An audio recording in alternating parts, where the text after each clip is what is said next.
Bonjour, bonsoir. Cette série de vidéos qui nous permet de comprendre le principe solide qui est un acronyme. La fois passée, nous avons vu le S qui est le Single Responsibility. Et cette vidéo, on va voir le O qui est le Open Close Principle. Je suis Pascal Fosso, correspondant développeur en .NET. Comme d'habitude, je vous montre comment améliorer notre façon de coder. Alors, commençons-y.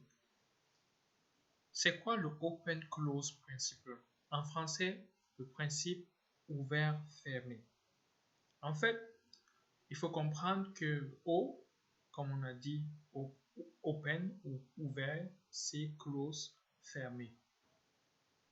Cela voudrait dire que les entités logicielles, c'est-à-dire que les classes, les modules, les fonctions doivent être ouverts pour extension, mais fermés à la modification. Alors, le O, lorsqu'on dit ouvert, on peut plutôt dire extension, étendre. Mais comment cela se passe? On dit que ils sont ouverts pour extension. Cela signifie que le comportement du module peut être étendu, que l'on peut faire se comporter de façon nouvelle et différente si les licences de l'application sont modifiées ou pour remplir des besoins d'une autre application. Donc, si on veut bien le détailler, cela voudrait dire qu'on a quelque chose de faire, mais on peut étendre son utilisation, mais pas le modifier, mais l'étendre. On dit qu'ils sont fermés à la modification. Le code source d'un tel module ne peut pas être modifié. Personne n'est autorisé à y apporter des modifications. C'est comme quelque chose qui marche déjà en production et on le prend.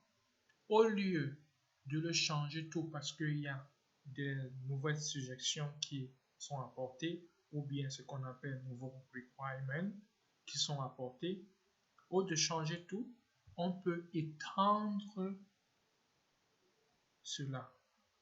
Comment cela se passe?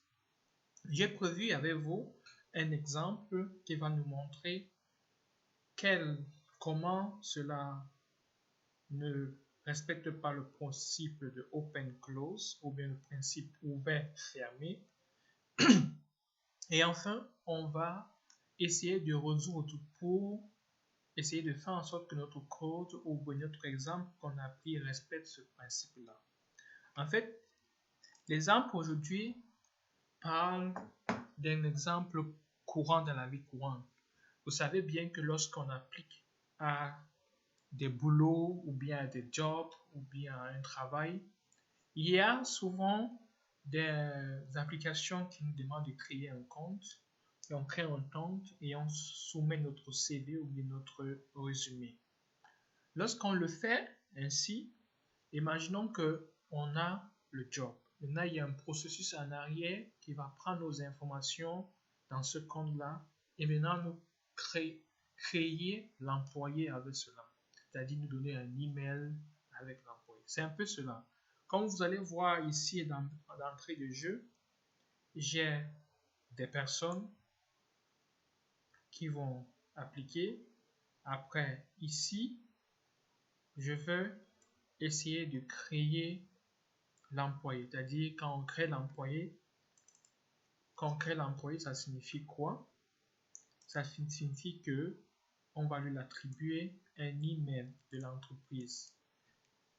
Pour cet exemple, j'ai pris just.com qui est le nom de l'entreprise. Donc, il a appliqué, on l'a reçu, maintenant il a fait toutes les interviews, maintenant il faut qu'on le crée comme étant un employé. On peut directement passer dans un processus qui dit, ok, telle personne crée en tant un employé. Alors j'ai plusieurs classes avec moi. J'ai la classe compte et j'ai la classe personne. Aussi la classe personne est simple, ça prend juste le nom et le prénom. On n'a pas besoin de CV. Le CV, ça ne va pas dans le cadre spécifique de notre exemple, mais comprenons-le juste comme ça. Après, nous avons l'employé. L'employé, on a le nom, le prénom et l'email maintenant. Vous avez vu la différence? La différence est la personne, ok, même s'il a son email personnel, mais ici c'est l'email de l'entreprise qu'on va lui donner, qu'on va lui créer, n'est-ce pas? Donc, et ceci, dans un sens, on peut d'abord effacer celui-ci. Enfin, on va revenir dessus après. Alors, et à la fin ici, vous voyez, je liste les employés maintenant. Donc, si on exécute notre programme, on aura, vous avez vu, on a Pascal Fosso et son email c'est pascal.fosso@jazz.com. tom.stewart@jazz.com. C'est ça. Oui.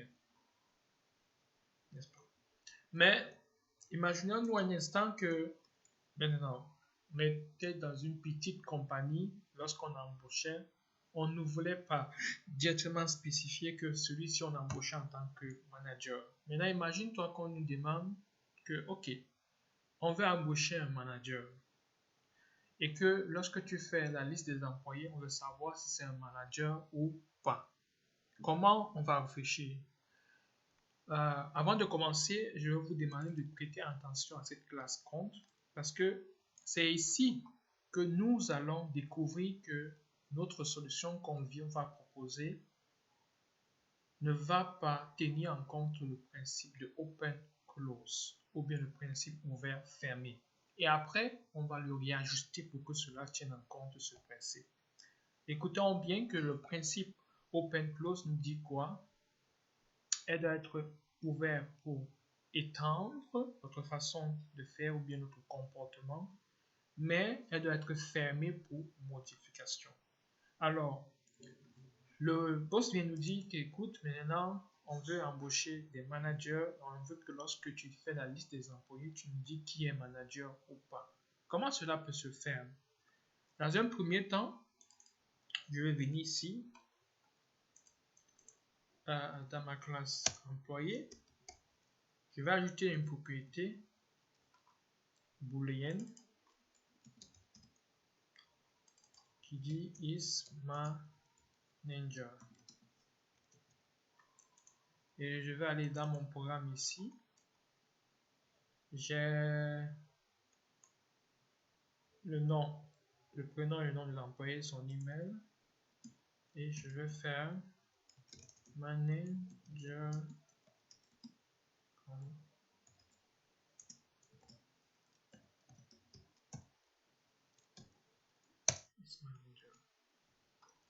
Et je m'en vais dans la foyer. Je peux le setter directement à force. Regarde, pas de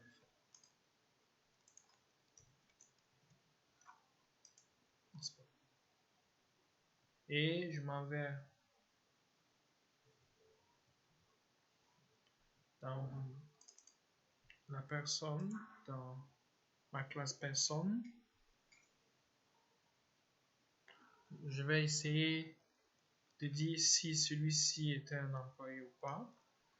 Je peux d'abord créer une classe enum, pardon, enum.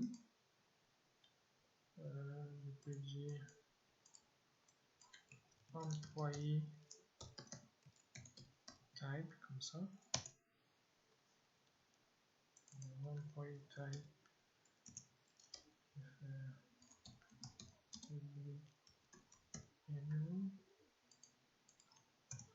On a le staff et on va voir le manager parce qu'on a deux types maintenant. Là, dans la classe personne, je vais dire qu'il y a des types employés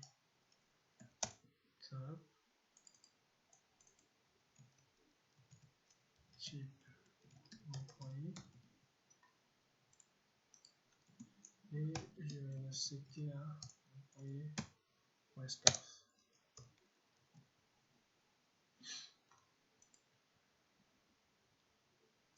Maintenant, on va aller dans le compte. Vous avez vu que maintenant, dans une première solution, je suis amené à modifier cette classe. Dans les autres, vous avez vu, j'ai aussi modifié un peu, mais je voudrais qu'on regarde beaucoup plus la Dragon. Je suis amené à modifier cette classe pour tenir en considération.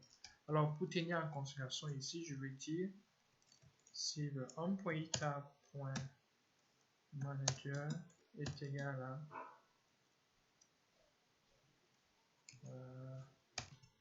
personne.p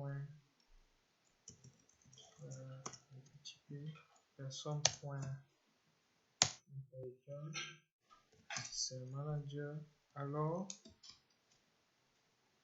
je dis que isManager est égal à 3.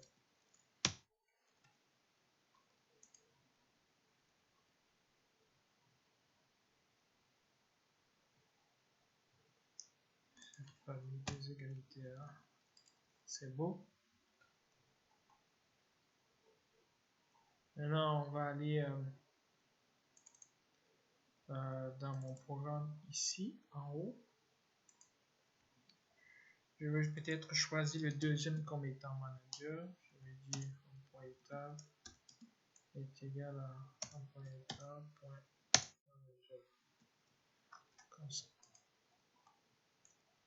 Maintenant, si on l'exécute, alors vous avez vu, pascalfosso.fosso.jazz.com first n'est pas un manager, mais celui-ci est un manager. Imaginons encore que notre poste vient dire que maintenant il y a les directeurs. Parce que dans l'entreprise, il y a le staff est en bas, il y a le manager, après il y a les directeurs. Dans un premier stade, on peut dire encore il faut qu'on dise peut-être ici public bool is director. Et on met false là. Et on dit encore que dans notre cas count, ici, on va plutôt faire un switch. On peut dire qu'on fait un switch. Comme ça. Mais vous avez vu, si à chaque fois qu'il y a des niveaux dans l'entreprise, on vient toujours modifier la classe count, alors que peut-être que celle-ci est déjà en production. On peut se retrouver en train d'insérer plusieurs bugs. Et c'est comme ça qu'on ne respecte pas le principe de open close. Comment peut-on le respecter? Alors on va effacer tout ce qu'on vient de mettre, qu'on avait mis même avec quand on codait. On va l'effacer.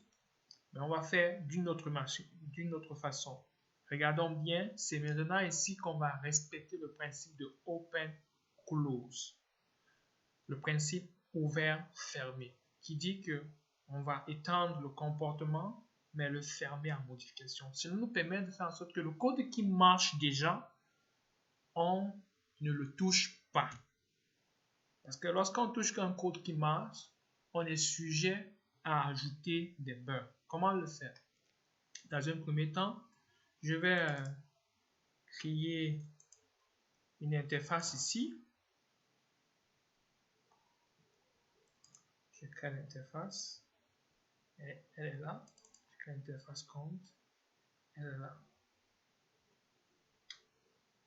Dans un deuxième temps, je vais aller sur personne. Je vais faire aussi une interface parce que personne, ce sera le staff. Après, on va créer d'autres aussi. Mais je vais effacer celui-ci. Je vais faire juste un public I count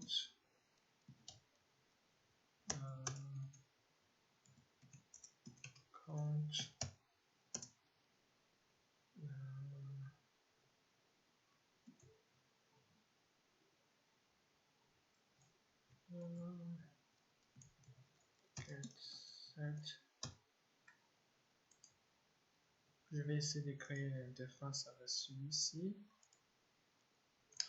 Mais je vais essayer de changer le nom parce que je ne vais plus dire candidat. Ce sont des candidats. à la job. Je vais sur I candidate, chasse ici, je vais sur personne et celui-ci je vais le citer directement au compte, la classe compte comme ça. Maintenant je vais créer maintenant pour le manager, classe manager. Je vais dire à classe manager.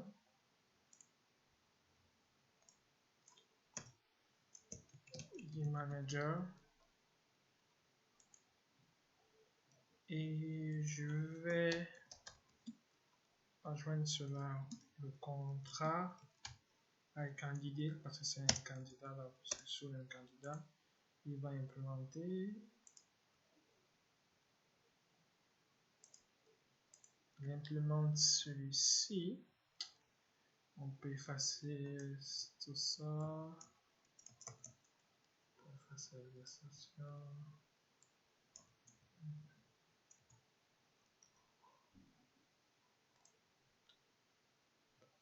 Tout ça, on peut effacer aussi celui-ci, on peut effacer aussi celui-là, on peut effacer aussi celui-ci, et ici on va aller dans mon compte, on va créer une autre classe qu'on appelle compte manager qui va nous permettre de créer un manager dans l'entreprise parce qu'ici c'est on embauche un manager, après on crée un compte manager lorsque c'est un candidat manager, mais après on va créer un compte manager. Donc on va aller dans la classe ici, on va dire compte manager et on fait un public et on va implémenter les défenses des comptes. Celui-ci.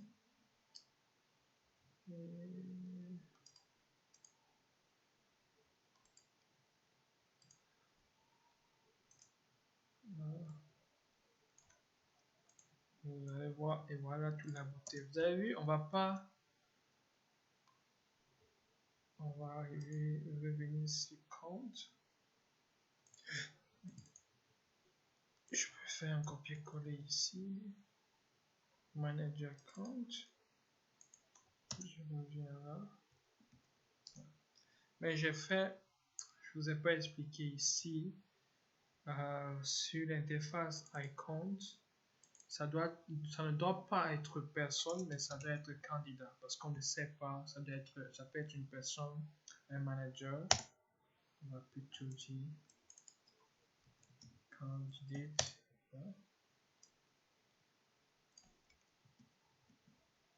on va aller dans le compte, on passe là.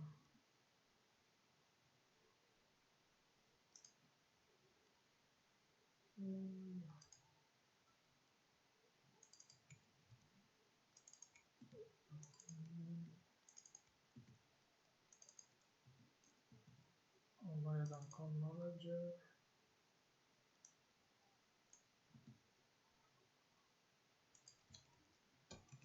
Candidate.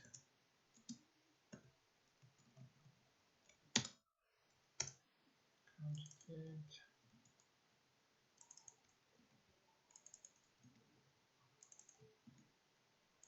Maintenant, vous allez voir que ici, je peux me changer d'email pour les managers. Je peux dire employé.jobs.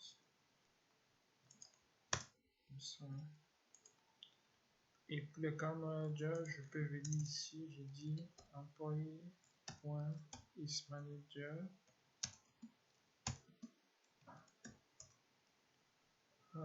True.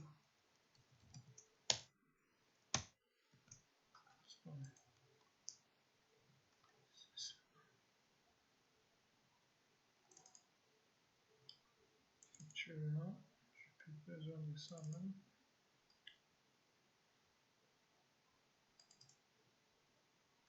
Actuellement. Alors, on peut aller dans notre gamme. Faire ça. Ici, on sait que on a plusieurs candidats.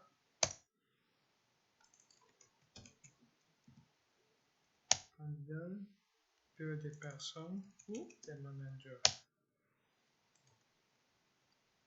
Et ici,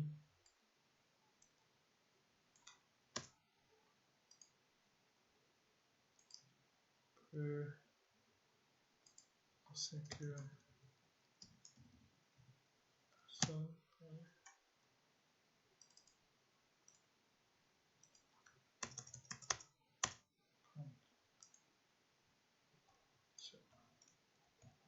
Ici, on l'exécute.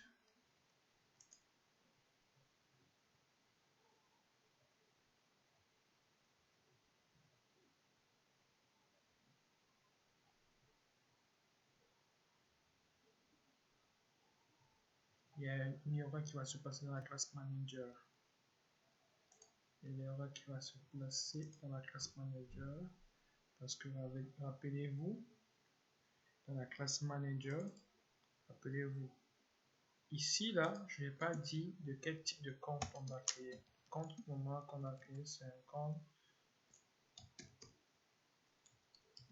manager, comme ça.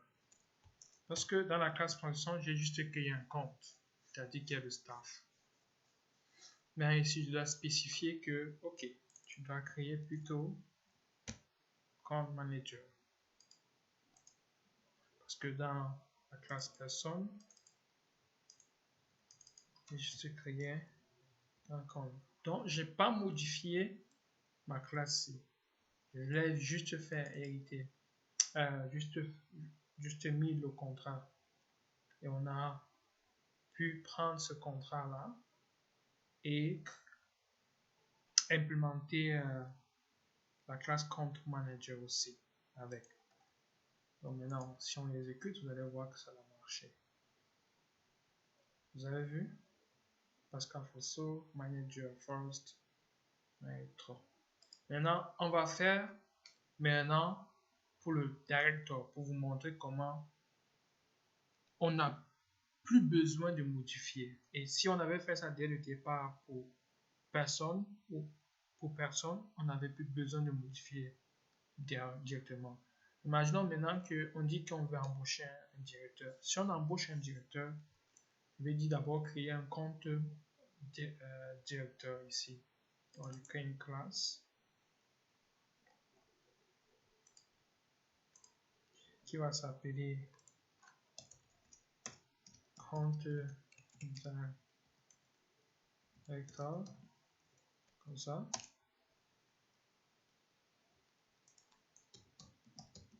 Public,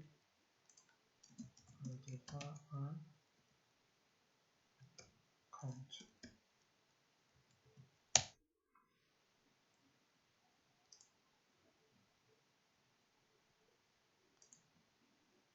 Compte.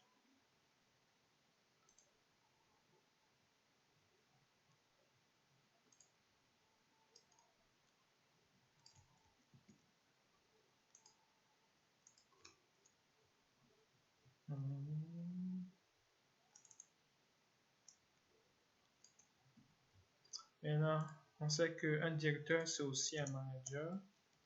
Donc, on dit is manager true et is director true. Parce qu'un directeur, c'est aussi un manager. Maintenant, là, on va aller créer une classe directeur.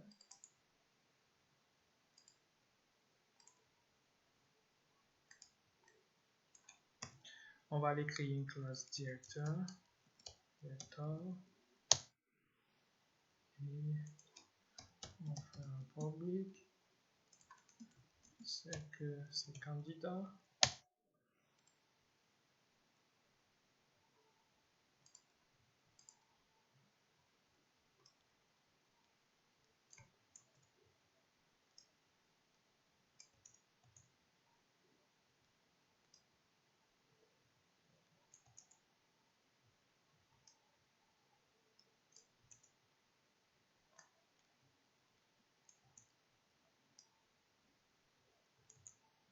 Et n'oublions pas que ici, on doit dire que c'est un compte quoi?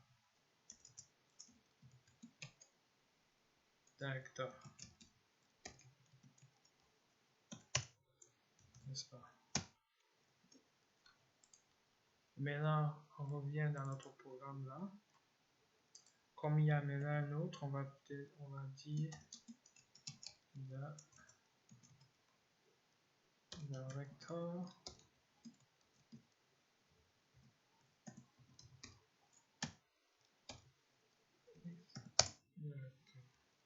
N'est-ce pas? Et n'oublions pas, on va créer un directeur ici en ligne. Directeur. On lui donne le nom.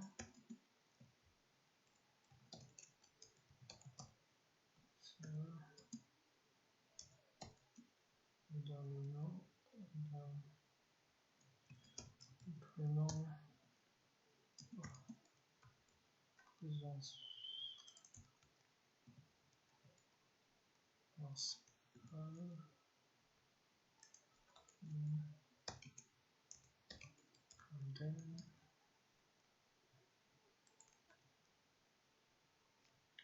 Et c'est fini. Donc on a le staff, on a le manager et le directeur. Maintenant, si on exécute cela, on va voir quelque chose. Vous avez vu? On a Pascal Fosso, manager France. On a celui-ci, manager True, France. Marcel Candé, manager True. Donc, c'est ainsi qu'on respecte le principe de Open Close. Donc, qu'est-ce que nous avons vu aujourd'hui? Nous avons vu que le principe de Open Close nous dit que les entités classes, modules, fonctions doivent être ouvertes pour qu'on puisse avoir différents comportements, mais fermés en modification. Qu'est-ce que cela nous apporte? Cela permet en sorte que nous puissions étendre notre code plus facilement et qu'on ne soit pas sujet à modifier un code qui marche déjà. Alors, ceci finit notre tutoriel d'aujourd'hui. Si vous voulez le code, vous pouvez le télécharger et je vais peut-être dans un premier temps l'organiser. Lorsque vous allez le télécharger, vous allez trouver les interfaces dans un dossier, toute la classe compte dans un dossier et les classes candidats dans un dossier. Donc, comme je dis, si vous aimez apprendre à améliorer votre façon de coder, vous pouvez vous cliquer justement sur le bouton souscrire à ma chaîne YouTube et vous aurez plus de vidéos. La prochaine fois, nous allons voir un autre principe de l'acronyme solide qui est le discours principal. Qu'est-ce que cela veut dire? Je peux vous dire présentement que c'est à peu près la même chose que le Open Close Principle. Si vous avez compris le Open Close, il vous sera très facile de comprendre le discours. Merci et à plus.